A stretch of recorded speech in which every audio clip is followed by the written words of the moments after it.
আমার আব্বাকে আপনারা তো চিনেনি, হযরত আল্লাহ মাওলানা আতাউর রহমান খান রাহিমাহুল্লাহ।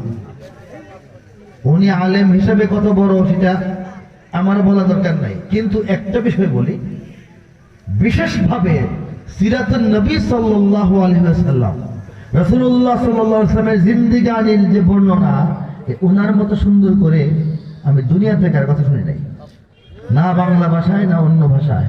তিনি বাইতুল মুকাররমে একবার ধারাবাহিকভাবে নবীজির জীবনী এক সপ্তাহ বলেছিলেন। এই তখনকার কর্মকর্তা যারা ছিল ইসলামিক ফাউন্ডেশনের, তারা এখনো বলতে পারেন না। শহীদি মসজিদে নিয়মিত তিনি বলতেন, আপনারা জানেন। আজকে সে আমার ভাগ্যে এই আলোচ্য বিষয়টা আসছে।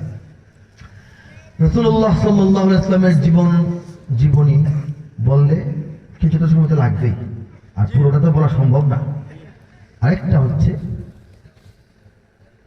তরুণ যুবক ছাত্র নতুন প্রজন্ম যারা, তারা আমার কাছে কিছু কবিতা, কিছু